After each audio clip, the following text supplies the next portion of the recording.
Hello my dear students, hope you all are well. So बच्चों, आज हम लोगों को करना है application of Gauss law. Last जो हमने लेक्चर पढ़ा था, लास्ट लेक्चर जो हमने किया था, that was basics of Gauss law. Gauss law क्या होता है, गॉस लॉ हम गॉस लॉ का यूज कैसे करते हैं, उसके लिए मैंने कुछ कुछ आपको बेसिक न्यूमेरिकल्स बताए थे, राइट। तो गॉस लॉ हम कैसे अप्लाई करते हैं दैट वी नो। एक बार जरा सा हम लिख लेते हैं कि गॉस लॉ था क्या। गॉस लॉ के हिसाब से हमने निकाला था क्या, that is flux. Flux is equal to, Gauss law क्या बोलता है, 1/ε0 times of charge enclosed in the closed surface that we have learned, or we can write that flux is equal to E dot ds for the complete is equal to Q by epsilon naught. This is our Gauss law. Okay, so that we have learnt already in previous lecture, and today I'm just going to discuss application of Gauss law. And the first application is what we have to do. Gauss law से हमें करना क्या है, Gauss law से हमें निकालना क्या है। फ्लक्स का फॉर्मूला ठीक है, it's okay, but what we have to calculate today by using Gauss law, basically apply करना है हमको गॉस लॉ को। कहाँ अप्लाई करना है, क्या करने के लिए अप्लाई करना है, we have to find out electric field intensity using Gauss law. Gauss law को हम यूज करेंगे कहीं ना कहीं, कैसे कैसे यूज करेंगे देखेंगे। तो आज हम स्टार्ट कर रहे हैं एप्लीकेशन ऑफ गॉस लॉ, और उसकी फर्स्ट एप्लीकेशन है that electric field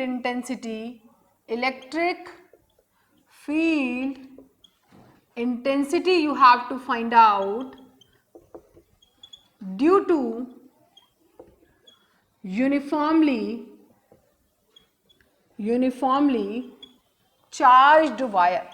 क्या आपको करना है, चार्ज्ड वायर एक यूज करनी है। And what is charged wire, charged wire क्या है, एक आप वायर ले लीजिए which is completely charged by any positive और नेगेटिव। ओके, तो पॉजिटिव या पॉजिटिवली या फिर नेगेटिवली चार्ज्ड हमारी है, and we have to find out electric field intensity due to that charged wire.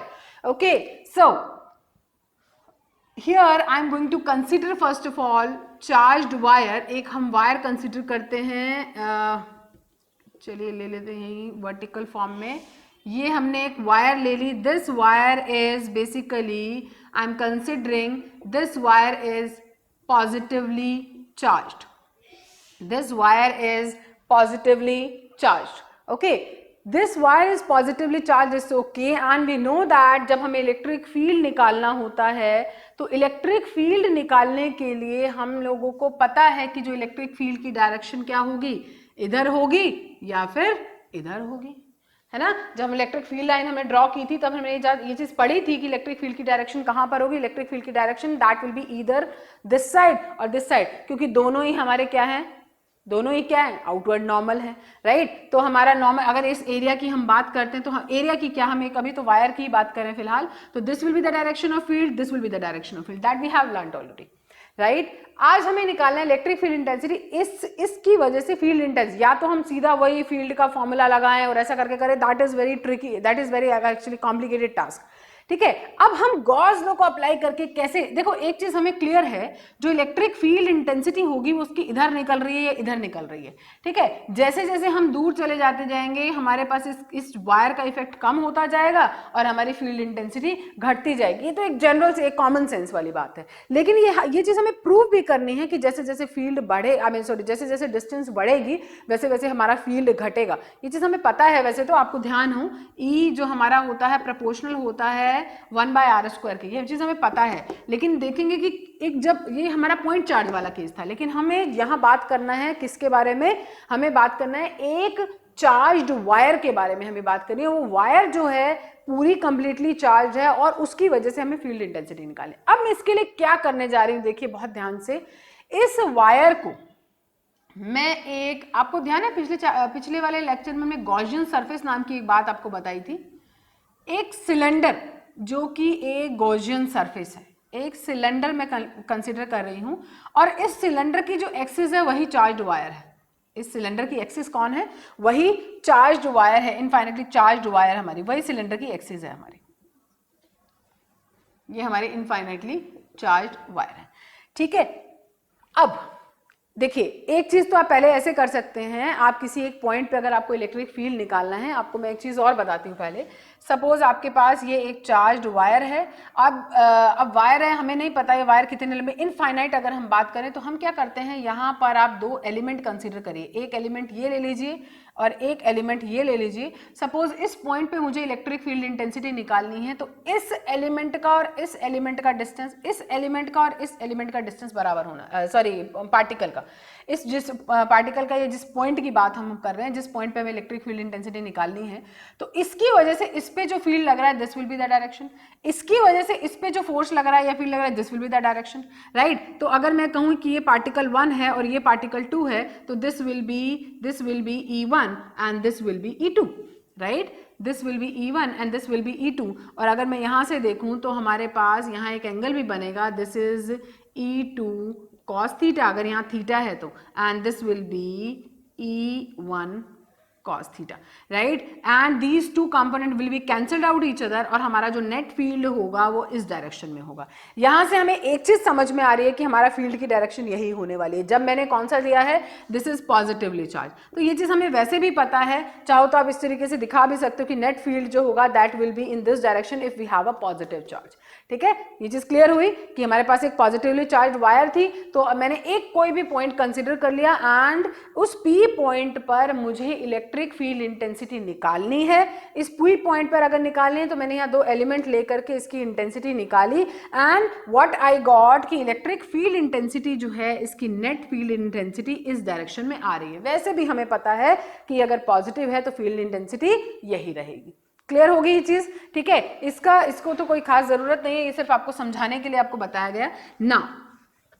अब मुझे करना है इलेक्ट्रिक फील्ड इंटेंसिटी निकालनी है, ये तो सिर्फ उसकी डायरेक्शन हमने पता की, ये जो आपको मेथड बताया था इसको भी आप कर सकते हैं, लेकिन यहां पर अब मुझे निकालनी है किसी एक पॉइंट पर फील्ड इंटेंसिटी। सपोज ये मैंने एक गॉसियन सरफेस, मींस इस गॉसियन सरफेस क्या लिया मैंने, एक सिलेंडर, पूरा का पूरा सिलेंडर क्या ले लिया, गॉसियन सरफेस ले लिया, और उस सिलेंडर के अंदर जो उसकी सेंटर एक्सिस है वो वही एक्सिस ले ली जो क्या है, चार्ज्ड वायर है। बात समझ में आई, ठीक है। चलिए अब हम बात करते हैं यहां पर। अब मैं एक छोटा सा सरफेस कंसीडर कर रही हूं, सपोज ये मैंने सरफेस लिया, this is the direction of field. अगर मैं ये एक छोटा सा सरफेस ले रही हूं तो डायरेक्शन ऑफ ये हमारा सरफेस भी तो यही होगा, n cap, and suppose this surface is ds, तो एन कैप ds, यही हमारा सरफेस है और यही हमारा फील्ड है। चलिए अब हम फील्ड निकालते हैं। यहां पर इस सिलेंडर के केस में, for the cylinder we have 3 surfaces. कौन कौन से 3 सरफेस हैं भाई, देखिए, एक surface number 1, surface number 2 and surface number 3, ये वाला कर्व वाला, राइट। तो 3 सरफेस बेटा अगर आपके पास हैं तो हम चलिए पहले बात करते हैं सरफेस नंबर 1 की। सरफेस 1 के लिए अगर मैं बात करूं, दिस सरफेस 1, इसका आप आउटवर्ड नॉर्मल देखिए, एरिया वेक्टर याद है, area vector, direction of area is outward normal, तो direction of area is outward normal and that outward normal is making an angle, देखिए फील्ड कहाँ है, इस डायरेक्शन में, making an angle 90 degree with the field. Okay, so आपको करना क्या है, अगर मैं यहाँ पर अगर फ्लक्स की बात करूं या सिंपल अगर यहाँ पे मैं E डॉट डी एस देखूं तो E डॉट डी एस पूरे अगर सरफेस की बात करूं, कौन से सरफेस की, S1 सरफेस की, तो E d s cos 90 degree and cos 90 होता है 0, this will be equal to 0। Got it, समझ में आ गई बात। तो ये हमारी हो गई बात 0। चलिए जी, बात खत्म हो गई यहां पर, ठीक है। फ्लक्स की वैल्यू क्या आ गई यहाँ पर, 0 आ गई, फ्लक्स ही 0 हो गया यहाँ पर। चलिए बात खत्म। अब हम अगर सेकंड सरफेस की बात करेंगे, सिंपल सी बात है, सेकंड के केस में भी फ्लक्स φ1 और φ2 भी सेम हमारी कंडीशन होगी 0। क्यों, क्योंकि इसका जो हमारा मतलब इसका जो डायरेक्शन होगा that is outward normal and direction of field is this, तो मेकिंग एन एंगल 90। खत्म हो गई बात यहाँ पर भी। अब बच्चे, अब हमारे पास बचता है सिर्फ और सिर्फ कर्व सरफेस एरिया, एंड किसी भी पॉइंट पे कर्व पर ले लीजिए, आपकी जो डायरेक्शन होगी उस सरफेस की that will be outward normal and that will same as the direction of electric field. तो अगर दोनों का डायरेक्शन सेम है, डायरेक्शन देखो, इलेक्ट्रिक फील्ड की डायरेक्शन भी यही है, और सरफेस की डायरेक्शन भी यही है। तो अगर मैं थर्ड सरफेस के लिए अब मैं बात करूं, देखिए अब यहां से हमें चीज क्लियर हो गई कि फर्स्ट और सेकंड सरफेस तो कोई काम का नहीं है, क्योंकि वो 90 एंगल बना रहे हैं, 90 एंगल बना तो फ्लक्स हमारा 0 हो जा रहा है यहां से। चलिए एक बार इसको हम यहां पर वाइंड अप करते हैं। थर्ड सरफेस की मैं बात करती हूँ। Where is third surface? Third surface क्या कर रहा है भाई? third surface making an angle 0 with the third surface means that area of surface of the third curve, ये जो कर्व सरफेस एरिया हमारा, ये हमारा 0 एंगल बना रहा है किसके साथ? इलेक्ट्रिक फील्ड के साथ। तो what I can write now that flux will be equal to E dot ds का इंटीग्रेशन, और मैं S3 की बात कर रही हूँ because surface first and surface second having no contribution in the formation of the flux, right? तो आपके पास आया E ds cos 0 degree, right? cos 0 हो गया 1, तो E अभी इंटीग्रेशन चल रहा है हमारा S1, तो E is constant for this, basically change कौन हो रहा है? Area S1 ds। now tell me one thing, अगर आप ये एक सरफेस एरिया ले, यहाँ ले, इस पूरे कर्व के ऊपर, कर्व सरफेस एरिया के ऊपर कहीं भी ले लें, ds क्या बनाएंगे? सारे ds मिला करके क्या बनेगा? उस पूरे सिलेंडर का curve surface area. And you know that सारे ds को मैं अगर ऐड कर रही हूँ, सारे ds को इंटीग्रेट कर रही हूँ, तो I am getting curve surface area. And we know that what is the curved surface area of the cylinder? That is 2 pi r, whatever be the length, 2 pi r l. Suppose I am considering the length of the cylinder is l, so what will be the curved surface area? That is 2 pi r l. ठीक है? What I should write now? E 2 pi r l. समझ में आ गई? Flux आ गया भाई, ठीक है? फ्लक्स आ गया, तो flux is equal to E 2 pi r l.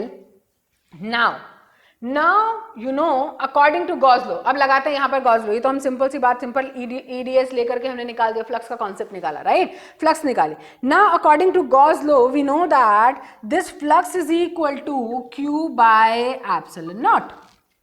This flux is equal to Q by epsilon naught. तो बेसिकली हमारे पास क्या आ गया बच्चे? बेसिकली हमारे पास जो यहाँ आया, चलिए यहाँ लिखते हैं, हमारे पास जो आया that is E 2 pi r l is equal to Q by epsilon not.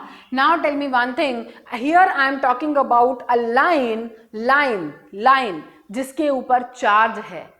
Charge density of इस लाइन की अगर हम बात करें तो याद, जरा थोड़ा सा अपना पीछे अपने आप को घुमा के देखो, हमारा जो कंटिन्यूअस चार्ज डिस्ट्रीब्यूशन वाली हमने बात पढ़ी थी, तो दिस वहां पर linear charge, surface charge and volume charge के बारे में, linear charge density, surface charge density, volume charge density के बारे में मैंने बात की थी, राइट? तो यहां पर लाइन है, तो कौन सी डेंसिटी के बारे में बात करेंगे भाई? Line, linear charge density. And if you remember that linear charge density के लिए जो हमने सिंबल यूज किया था, जरा सोचिए क्या सिंबल था वो? लैम्डा। क्या सिंबल था? Lambda. And you know that lambda is equal to linear charge density Q by L। तो Q का जो फॉर्मूला आ गया, मैं Q का जो इक्वेट करेंगे that will be lambda l. Put करिए इस लैम्डा एल को ओवर हियर, यहां पुट करते हैं, तो what we will get, E 2 pi r l is equal to lambda l upon epsilon naught. L से एल हमारा कैंसिल हो रहा है, तो इलेक्ट्रिक फील्ड इंटेंसिटी जो मेरी यहां पर निकल के आई that is 2 pi r epsilon naught. Is that clear to everyone? Is that clear to everyone? ये चीज समझ में आई? हमारे पास क्या आया? Lambda by 2 pi r epsilon naught. Is that clear? ठीक है, सो यहां से हमारे पास क्लियर हो गया कि what will be the electric field intensity in this case that we have done. Okay, now इससे क्या समझ में आया आपको? इससे कुछ समझ में आ रहा है? कोई चीज निकल के आ रही है हमारे पास? बिल्कुल निकल के आ रही है। जरा थोड़ा सा दिमाग लगाइए। एप्सिलॉन नॉट था, राइट? बिल्कुल सही है। सो यहां से एक चीज देखिए, lambda is the linear charge density, okay? 2 pi is constant, epsilon is constant, on which this E is dependent. E is dependent on R. देखिए वही चीज आगे निकल के, E is dependent on R. Point charge की वजह से E जो था हमारे R स्क्वायर के इनवर्सली प्रोपोर्शनल था, यहां पर हमारा R के इनवर्सली प्रोपोर्शनल है, ध्यान रखिएगा, ठीक है? इसके लिए आप ग्राफ भी ड्रॉ कर सकते हैं, बिल्कुल कर सकते हैं। ये हमारा R है, ये हमारा E है, तो this is the graph. Simple, r के साथ, जैसे आर बढ़ रहा है वैसे वैसे ई हमारा घट रहा है। तो this is our formula, that is lambda upon 2 pi epsilon naught r. Clear हो गया भाई सभी को? ठीक है। So now on this basis we can do one numerical also. चलिए इसको एक बार अप्लाई करते हैं एक न्यूमेरिकल के ऊपर, ठीक है, and then you will get the basic some more idea about this particular topic. What we have done, we just find out electric field intensity किसकी वजह से, यूनिफॉर्मली चार्ज्ड वायर की। एक वायर ली हमने जो कि यूनिफॉर्मली चार्ज्ड है, उसकी वजह से हमने electric field intensity find out कर दी। क्लियर हो गया सभी को?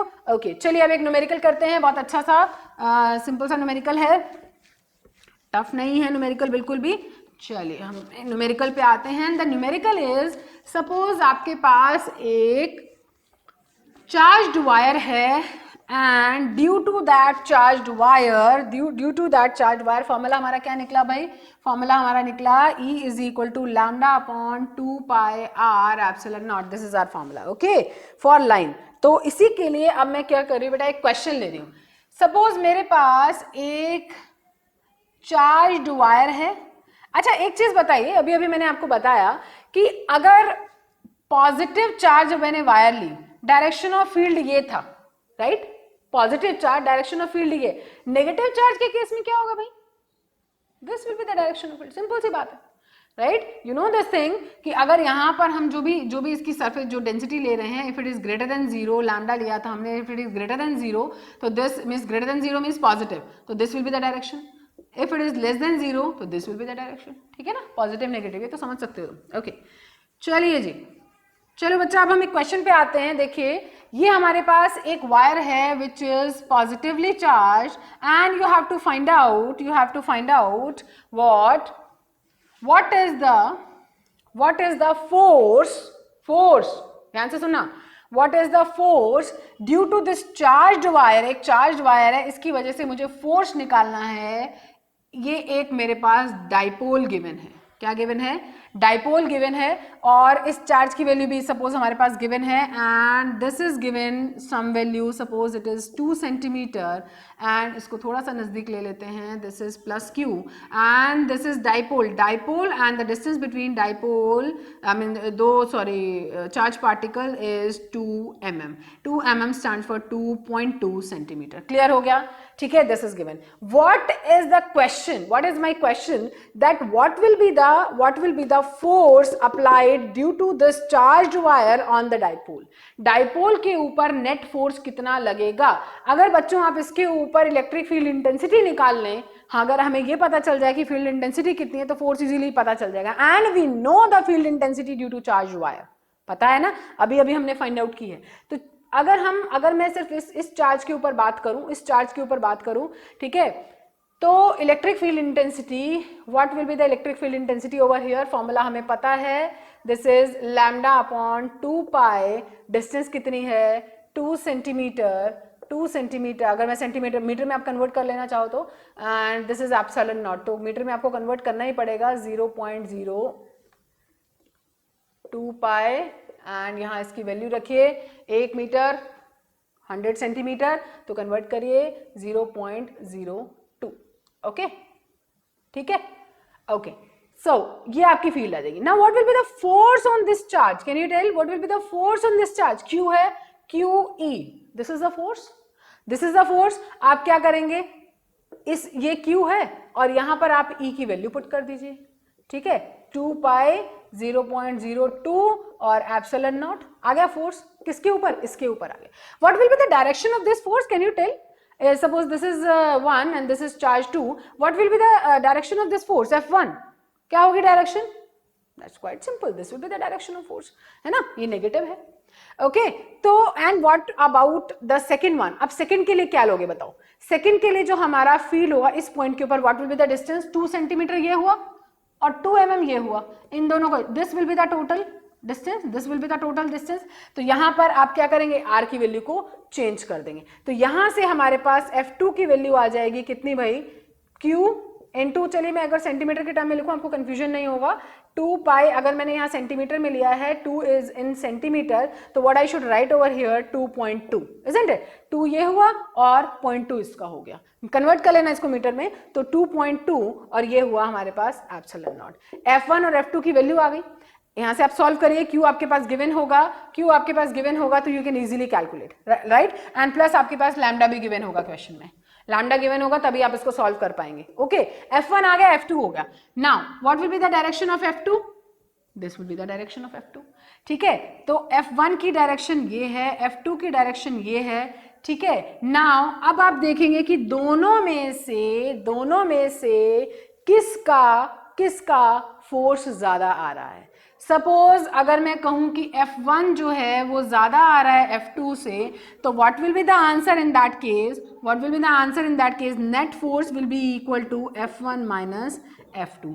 F2 ज्यादा आ रहा है तो what will be that? F2 minus of F1। वो डिपेंड करता है कि कौन सा आंसर आपका ज्यादा आ रहा है। अब आप सोच लीजिए कि कौन सा ज्यादा आएगा, जिसकी डिस्टेंस कम है ना। तो कौन सा ज्यादा आने वाला है? हमारा फोर्स F1 ज्यादा आएगा। किससे ज्यादा आएगा? F2 से ज्यादा आएगा। क्यों? क्योंकि आप ये देखिए ना, यहां पर आप 2 से डिवाइड करेंगे, यहाँ 2.2 से डिवाइड करेंगे, राइट। तो आपकी जो डिनोमिनेटर है इसका कम है और इसका ज्यादा है, जिसका डिनोमिनेटर ज्यादा होगा उसकी वैल्यू कम आने वाली है, राइट। तो आपका जो F1 है वो F2 से ज्यादा आएगा, तो what will be the net force? Net force will be F is equal to F1 minus F2।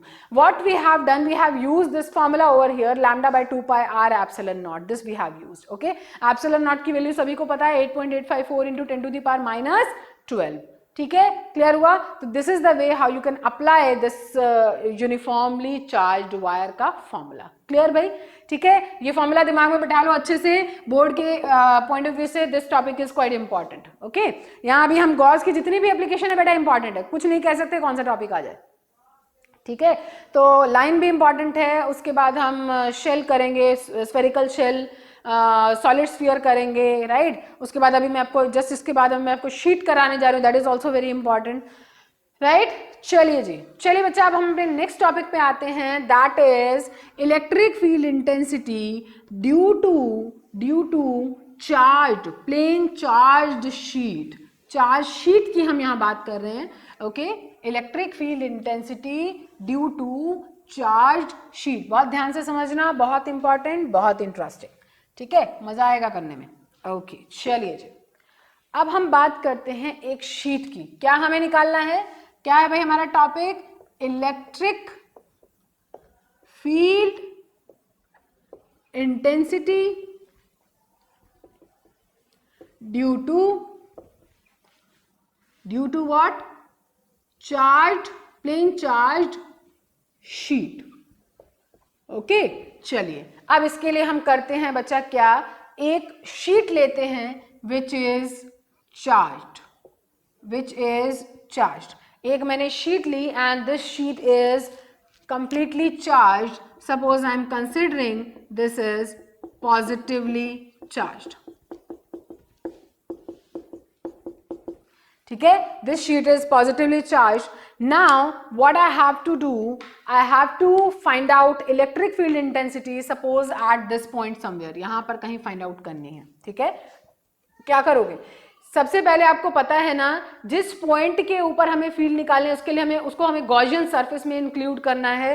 तो यहाँ पर मैं क्या कर रही हूँ, यहाँ पर मैं एक गॉसियन सरफेस, एक सिलेंडर ले रही हूँ और इस पी पॉइंट को मैं उसी में एनक्लोज कर रही हूँ, इस पी पॉइंट को मैं उसी सिलेंडर के अंदर एनक्लोज कर रही हूँ, ठीक है। अगर हम इस तरफ से आए तो ये हमारा सिलेंडर इस तरीके से आ रहा है,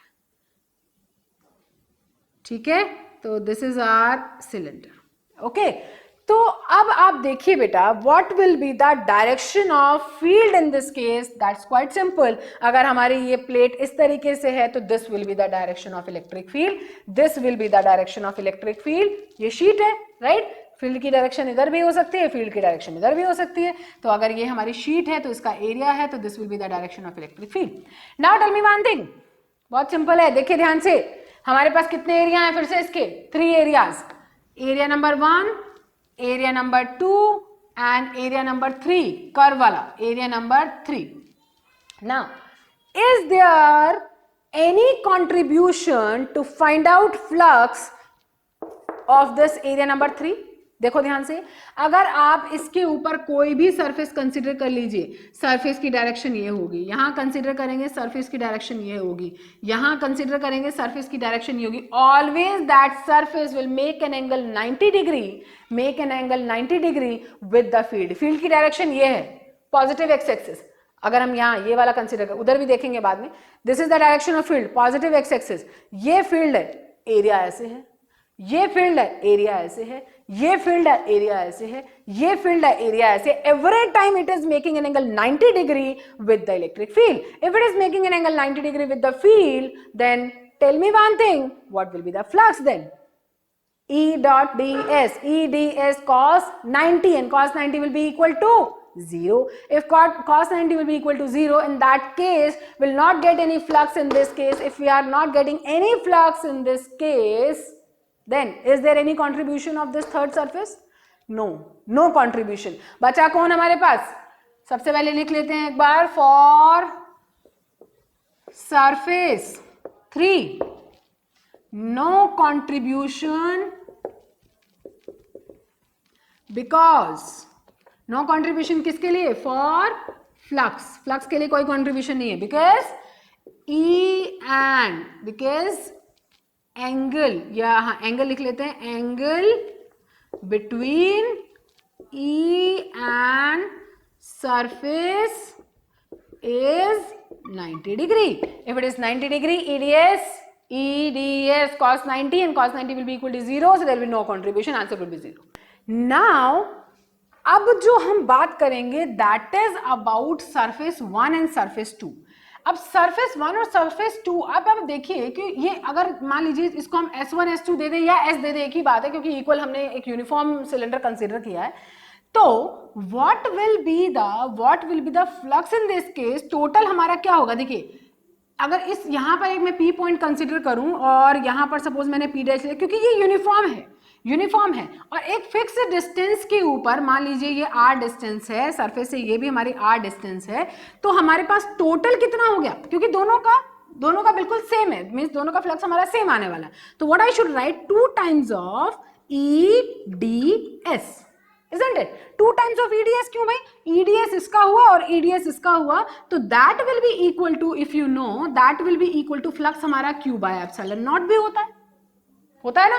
फ्लक्स हमारा Q by epsilon naught भी होता है। Now here I am just going to take the integration, means I have to consider the both surfaces, और अगर आप डायरेक्ट अगर S लेना चाहें तो आप ES लिख लीजिए इसको, S1 इसका, S2 इसका, S1 इसका, दोनों को हम अगर S कंसीडर, दोनों अगर सेम सरफेस एरिया ले रहे हैं तो 2ES that will B ES इसका और ES सेकेंड सरफेस का, फर्स्ट सरफेस का ES, सेकेंड सरफेस का भी ES। तो हमारे पास इन दोनों का कंट्रीब्यूशन हमारे पास क्या मिला रहा है, क्या हमें दे रहा है? Q by epsilon naught, Q by epsilon naught is flux. What I should write now 1 and 2 की वजह से, तो हमारे पास हुआ E is equal to Q by 2S epsilon naught. And what about Q by S? Q by S is surface charge density, तो what I should write, sigma, इसको क्या symbol क्या होता है? sigma by 2 epsilon naught. This is electric field intensity, this for this particular sheet. अगर मान लीजिए इस शीट की थोड़ी सी थिकनेस है, उस थिकनेस वाले केस में हम क्या करेंगे अभी आपको बताते हैं। अब मैं क्या कर रही हूं, यहां पर अगर मैं थिकनेस ले लूं इस शीट की, यहां पर इस शीट की मैंने थिकनेस ले ली, और अगर मैं एक डायरेक्शन में सिर्फ बात कर रही हूं तो इसको अभी मैं आपको एक और तरीके से भी बताती हूँ। एक डायरेक्शन में अगर हम बात करेंगे, सिर्फ इस डायरेक्शन की हम बात करें, तो अगर हमें इस पॉइंट पर, पहले P पॉइंट पर हमें आंसर मिल रहा है सिग्मा बाय 2 एप्सिलॉन नॉट, तो एक सरफेस तो ये वाला हुआ और एक सरफेस ये पीछे वाला हो, तो दोनों की अगर ये डायरेक्शन में कंसीडर करूंगी तो sigma by 2 epsilon naught plus sigma by 2 epsilon not, answer will B 2 sigma by 2 epsilon naught, answer will be sigma by epsilon. So this will be the electric field intensity for a sheet having some thickness. इसके लिए अभी एक और तरीका इसका बताएंगे आपको, बहुत इंटरेस्टिंग। चलिए अब हम जो करते हैं that is if we have two sheets if we have two sheets, ये क्लियर हो गया सभी को? एक बार just go through it again. हमारे पास जो कर्व्ड सरफेस एरिया है उसका कोई कंट्रीब्यूशन नहीं है। ये जो दो सरफेस हैं इसकी वजह से हमारा फ्लक्स जो बना, फ्लक्स बना, total flux 2 times of ES बना, and flux is equal to Q by epsilon naught. इस इतने पूरे चार्ज, इतने DS एरिया के अंदर या S एरिया के अंदर, what I will say that charge is Q and closed charge is Q, तो Q by epsilon naught, ES की वैल्यू हो गई Q by 2 epsilon naught, S को भी इधर लेके आए, QS हमारा बन गया सिग्मा, तो सिग्मा बाय 2 एप्सिलॉन नॉट। थोड़ी थिकनेस है तो आंसर विल बी दो अलग अलग सर्फेसिस का बनेगा, तो answer will be sigma by epsilon naught. चलिए बच्चों, अब जो हम करने जा रहे हैं that is again very interesting. Here I am going to consider instead of 1 sheet I am taking 2 sheets. ठीक है, वही 4 शीट हैं लेकिन शीट एक नहीं है, अब शीट 2 है और उन दोनों शीट्स के बीच में कुछ डिस्टेंस है। ठीक है, बोर्ड एग्जाम में कई बार ये क्वेश्चन आया है, बहुत ध्यान से समझिएगा। तो हमारे पास एक शीट हमने ली ये, which is positively charged. Again I am taking the other sheet ये, and this is again positively charged. Charge density मतलब charge per unit area, sheet ले रहे हैं, charge per unit area for this sheet is sigma 1 and charge per unit area for this sheet is sigma 2, and here I am considering that sigma 1 जो है वो sigma 2 से बड़ा है, एक के ऊपर इससे ज्यादा शीट है, इक्वल भी हो सकती है, इक्वल का केस भी आपको बताएंगे। ठीक है, तो अभी मैं मान के चल रही हूँ कि सिग्मा 1 जो है वो सिग्मा 2 से बड़ा है। क्या है हमारा electric field intensity due to charge sheets. Sheets अब हमने लिया है, शीट नहीं 2 शीट हमने ली है। अब देखो कैसे करेंगे। इसमें आपको क्या करना है बेटा, इसमें आपके पास देखिए 3 रीजन बन रहे हैं, region number 1, region number 2 and region number 3। Now you have to tell what will be the electric field intensity here, what will be the electric field intensity here and what will be the here. Okay, तो आपको तीनों regions में electric field intensity find out करनी है, बतानी है। अब देखते हैं कैसे करेंगे। हमें इस इलेक्ट्रिक फील्ड इंटेंसिटी का फॉर्मूला पता है। फॉर्मूला हमारा होता है एक सिंगल शीट के लिए जिसकी कोई थिकनेस नहीं है, sigma by 2 epsilon naught, this is our formula for electric field intensity. अभी पढ़ा है हमने, बिल्कुल अभी पढ़ा है, राइट। नाउ अब आप देखिए बच्चा, अगर ये एक शीट है, ये एक शीट है पूरी की पूरी चार्ज है, तो इलेक्ट्रिक फील्ड इधर भी होगा और इलेक्ट्रिक फील्ड इधर भी होगा, राइट। तो अभी मैं suppose this is sheet number 1 and this is sheet number 2, तो इसका इलेक्ट्रिक फील्ड इंटेंसिटी की जो डायरेक्शन होगी वो इस डायरेक्शन में भी होगी, इसको लिख देते हैं E1, और वो इस डायरेक्शन में भी होगी, वो होगी E1। सिमिलरली इसकी लेते हैं, E2 इधर भी होगी, E2 इधर भी होगी, ये E1 हमारी इस डायरेक्शन में जा रही है, ठीक है जी, ये E2 हमारी इधर, E2 हमारी इस डायरेक्शन में जा रही है, E2। अब बेटा क्या करना है, अब यहाँ पर आपको कन्वेंशन मानने हैं। जैसे मान लीजिए अगर हम राइट साइड पे जा रहे हैं तो हम इलेक्ट्रिक फील्ड को पॉजिटिव ले लेते हैं, और लेफ्ट साइड पे जा रहे हैं तो नेगेटिव ले लेते हैं, क्योंकि यहाँ कन्वेंशन लेना जरूरी है, तभी आप इसका आंसर सही से निकाल पाएंगे। सपोज पॉजिटिव साइड पे मीन्स एक्स, पॉजिटिव साइड पे मैं इसे पॉजिटिव ले रही हूँ और दूसरी साइड पे से नेगेटिव ले रही हूँ। Now I am going to write for region number 1, तो electric field for region number 1 will be equal to, बताइए इस साइड मैंने क्या लिया, नेगेटिव, तो माइनस E1 माइनस E2 हो गया, दोनों को मुझे ऐड करना है अल्टीमेटली, तो minus sigma 1 by 2 epsilon naught minus sigma 2 by 2 epsilon naught, minus मैंने कॉमन ले लिया तो मेरे पास बचा sigma 1 plus sigma 2 divided by 2 epsilon naught. मेरे पास इलेक्ट्रिक फील्ड इंटेंसिटी आ गई रीजन 1 में। Similarly you have to find out electric field intensity in region 2। Region 2 में देखिए क्या होगी भाई, रीजन 2 में निकालिए, रीजन 2 में देखिए E1 इधर है, E2 इधर है, E1 positive E2 negative, what I should write, sigma 1 by 2 epsilon naught minus sigma 2 by 2 epsilon naught, आ गया, ठीक है। चलिए थर्ड रीजन की बात करते हैं। तो थर्ड रीजन में आपके पास इलेक्ट्रिक फील्ड इंटेंसिटी आपको निकालनी है, दोनों क्या है पॉजिटिव, तो sigma 1 by 2 epsilon naught plus sigma 2 by 2 epsilon naught. This is the way how you will find out electric field intensity in all 3 regions, ठीक है। ठीक है बच्चों, अब अभी मैंने आपको बताया था ना, अगर कुछ थिकनेस हो, अब यहां पर आप देखिए कि अगर दोनों की दोनों सेम हो, थर्ड रीजन में, मैंने अभी इसी रीजन में आंसर निकाला था पिछले वाले केस में, आपने ध्यान दिया हो तो। ये सिग्मा और सिग्मा, अगर मैं कहूं सिग्मा 1 सिग्मा 2 नहीं, सिग्मा सिग्मा दोनों सेम है, तो what will be the electric field intensity over here? Sigma plus sigma, 2 sigma, 2 से 2 हमारा कैंसिल हो जाएगा, आपके पास आंसर क्या आएगा? सिग्मा बाय एप्सिलॉन नॉट, वही वाला जो अभी निकाल के बताया था। ठीक है, चलिए अब जो मैं यहां पर केस लेने जा रही हूं, केस क्या है? ये तीनों आपने निकाले, दिस इज इक्वेशन 1, सॉरी ये आ गया 1 रीजन में, ये 2 रीजन में, ये 3 रीजन में।